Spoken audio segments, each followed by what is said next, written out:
శుభం వ్యాధు శ్రీ గురుభ్యో నమః.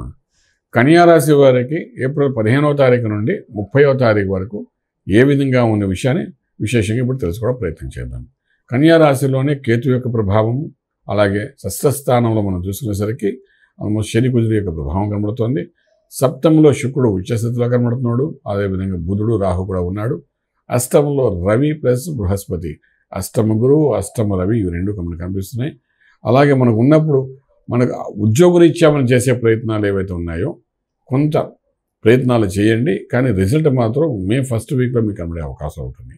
అలాగే వ్యాపారం చేసే వ్యవహారం ఏదైతే ఉందో ఇనిషియేట్ అయితే చేసుకోండి, బట్ డెఫినెట్గా ప్రాఫిట్స్ అయితే 15 రోజులు మనకేమీ కనిపించదు.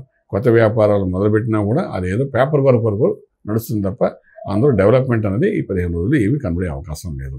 ఇక మనం చూసుకునేటప్పుడు ఏంటంటే ఇంపోర్ట్ ఎక్స్పోర్ట్ వ్యాపారాలు కూడా అనుకూలంగా లేదు, న్యూట్రల్గానే ఉన్నాయి. అలాగే మనం తీసుకుంటే విదేశాలకు వెళ్ళి చదువుకోవాలనుకున్న విద్యార్థులకు అనుకూలమైన వాతావరణం కనబడుతుంది. అలాగే విదేశాలకు వెళ్ళి సెటిల్మెంట్ అవ్వాలనుకున్న వాళ్ళు కూడా అనుకూలమైన వాతావరణం కనిపిస్తుంది.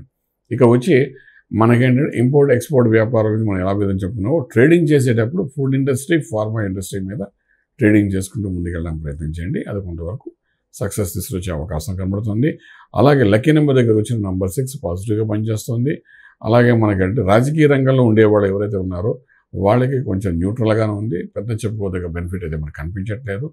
అలాగే మనకు తీసుకుంటే ఫిల్మ్ ఇండస్ట్రీలో వాళ్ళకి మాత్రం ఇన్వెస్ట్మెంట్ ప్లాన్స్ ఏమైనా ఉంటే డెఫినెట్గా ఇన్వెస్ట్మెంట్ చేయండి, బట్ రిజల్ట్ మాత్రం వచ్చే మాసం మే నెలలో మీకు కనబడే అవకాశం ఉంటుంది. ఇప్పుడు ఇమీడియట్గా ఇవి పెద్దగా చెప్పుకుందగా కనబడే అవకాశం అయితే లేదు.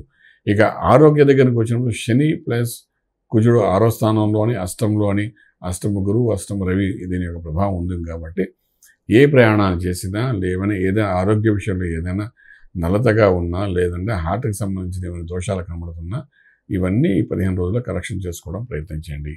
అలసట, తర్వాత ఆరోగ్య విషయంలోని ఆయుష్ విషయంలోని కొన్ని ఇబ్బందులు కనబడుతున్నాయి కాబట్టి వీలైనంత వరకు ఎక్కువ స్ట్రెస్ తీసుకోవడం ప్రయత్నం చేయకండి. సూర్య ఆరాధన చేయడం ప్రయత్నించండి. సూర్య నమస్కారాలు, సూర్య ఆరాధన చేసుకుంటూ వెళ్తే కొంతవరకు ఏంటంటే ఆరోగ్యం నిలకడగా ఉండడానికి అవకాశం ఉంటుంది. ఆ విధంగా చేసుకుంటూ వెళ్తండి.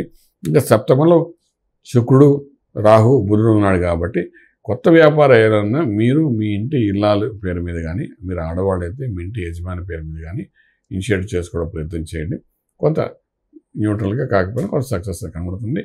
ఇక మంత్రం దగ్గరికి వచ్చినప్పుడు సూర్య ఆరాధన ఏ విధంగా చేసుకోమన్నాము, అలాగే ఇక్కడ అమ్మవారు చండీ మంత్రాన్ని కూడా సాధన చేసుకుంటూ వెళ్ళండి. 6th house and 8th house మీ జాతకంలో ఈ 15 రోజులు సరిగ్గా లేదు కాబట్టి ఈ రెండింటిని దృష్టిలో పెట్టి చేసుకోగలిగితే ఆరోగ్యంగా ఉంటారు, మహాభాగ్యంగా ముందుకు వెళ్ళే అవకాశం ఉంటుంది. రాజమార్గంలో రాజయోగం పొందగలుగుతారు. శుభం వ్యాధి. పూర్తి వివరాలకు సంప్రదించండి శ్రీ వేదమాత గాయత్రి జ్యోతిష్యాలయం, బ్రహ్మశ్రీ మంతా సూర్యనారాయణ శర్మ గారు, Srinilayam, first floor, 101, Sai Vaibhav layout, Chitrapuri colony పక్కన, కాజాగూడ, హైదరాబాద్ 500008. సంప్రదించవలసిన ఫోన్ నంబర్ 8855559147, 8855559148, 9849996644.